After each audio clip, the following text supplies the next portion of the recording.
안녕하세요. 열공입니다. 2025년 7월 31일 한국과 미국이 자동차, 반도체, 의약품 등 핵심 산업에 걸친 관세 협상을 타결했습니다. 이 협상으로 한국은 총 3,500억 달러, 우리 돈 약 460조 원에 달하는 대미 투자 패키지를 약속했죠. 그런데 말입니다. 한국은 원래 자동차 관세 0% 혜택을 받고 있었는데 왜 갑자기 15% 관세를 수용하게 된 걸까요? 이번 협상에서 미국은 자국 보호무역을 본격화하며 상호 관세 25%를 예고했고, 결국 자동차에는 한국과 일본 모두에게 15% 관세가 매겨졌습니다. 이게 전략적 양보인지 아니면 밀린 건지 논란이 있습니다. 기존에는 한미 FTA 덕분에 한국산 자동차는 미국에 무관세로 수출되고 있었고, 일본은 MFN 기준 2.5%였습니다. 그런데 이번에 일본은 기존 2.5%에서 15%로 관세가 오르면서 한국과 동일선상에 놓이게 됐습니다. 겉보기에는 일본과 동등하게 올랐다는 것이지만 사실상 한국은 기존의 혜택을 잃은 셈이죠. 이 여파는 바로 주가로 나타났습니다. 협상 발표 직후 현대차와 기아 등 자동차주가 하락했습니다. 관세가 차량당 수천 달러의 비용 상승으로 이어질 수 있다는 분석이 있었고, 이는 결국 미국 소비자 가격 경쟁력을 떨어뜨릴 수 있다는 우려로 연결됩니다. 더 큰 문제는 FTA 체제의 균열입니다. 김용범 정책실장은 우리는 12.5% 정도가 합리적이라 주장했지만 받아들여지지 않았다고 밝혔습니다. 이는 FTA에 명시된 기존 관세 유지 원칙이 사실상 무너졌음을 시사합니다. 이 와중에 조선업계엔 대형 호재가 터졌습니다. 1,500억 달러 규모의 조선펀드가 포함됐기 때문입니다. 미국이 왜 갑자기 한국 조선업에 이런 큰 금액을 배정했을까요? 미국은 현재 자국의 상선 건조 능력이 사실상 사라졌고 상선 보유율은 세계의 1%도 안 됩니다. 이러다 보니 해군 함정도 제때 건조하지 못하고 중국의 조선 기술력에 밀리는 상황이죠. 그런데 한국은 다릅니다. 2024년 기준 글로벌 시장 점유율 17%, 2025년 상반기 기준으로는 25.1%까지 급등하며 중국과의 격차를 크게 줄였습니다. 특히 HD현대중공업은 연간 50척 이상, 건조 가능 삼성중공업도 연간 30척 이상 초대형 선박을 만들 수 있습니다.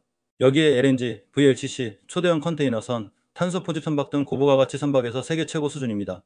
이 조선펀드는 단순한 사업 지원이 아니라 미국의 해군력과 상선 재건을 위한 전략적 선택입니다. 트럼프 행정부가 추진하는 10액트 십스퍼 아메리카 액트와도 궤를 같이 하죠. 실제로 HD현대중공업은 미 해군 유지보수 계약 자격을 획득했고, 하나오션도 미국 방산 시장 진출을 본격화하고 있습니다. 하지만 전체 투자금 규모를 보면 다른 해석도 필요합니다. 한국은 3,500억 달러를 투자하기로 했지만 일본은 5,500억 달러 규모의 패키지를 발표했습니다. 조선펀드 1,500억을 제외하면 한국의 순수 산업 투자금은 2,000억 달러로 일본의 36% 수준밖에 안 됩니다. 경제 규모가 크게 차이 나지 않는 두 나라의 힘을 고려하면 전략적 수치로도 아쉬움이 남는 대목입니다. 반도체와 의약품 분야에서도 미국은 품목별 관세를 예고했지만 한국은 최애국 대우를 명시해 관세 차별을 막았습니다. 하지만 여기에도 함정은 있습니다. 최애국 대우는 특정 국보다 불이익을 주지 않는다는 뜻일 뿐 무관세를 의미하지는 않습니다. 미국이 다른 나라에도 15%를 적용하면 한국도 결국 그 부담을 져야 할 수 있다는 이야기입니다. 농축산물 개방에 대해서는 논란이 있습니다. 트럼프 대통령은 SNS에서 농산물 시장도 전면 개방됐다고 말했지만 대통령실은 쌀과 소고기는 이번에도 방어했다고 밝혔습니다. 누구 말이 맞을까요?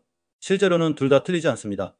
한국은 이미 대부분의 농축산물 시장을 개방한 상태고 쌀과 소고기 등 극소수 품목만이 아직 보호되고 있었습니다.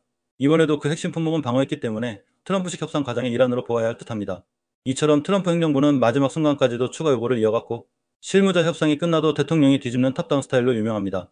이런 구조는 리스크가 크지만 결정은 빨라지는 장점도 있죠. 마지막으로 미국 상무장관이 90% 수익은 미국이 가져간다고 말했는데 이건 오해의 소지가 있습니다. 이 말은 현금 이익을 말하는 게 아니라 이익금을 미국 내 재투자 형태로 유보한다는 개념입니다. 쉽게 말해 한국 기업이 번 돈을 미국 현지에서 써야 한다는 조건이 붙은 것이죠.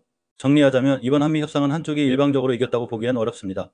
자동차 관세와 FTA 체제 붕괴는 한국에게 뼈아픈 부분이지만 조선 펀드를 통해 조선 산업의 미국 진출 기회를 얻었고 반도체, 약품, 농축산물 등은 방어에 성공했습니다. 하지만 가장 중요한 건 이제부터입니다.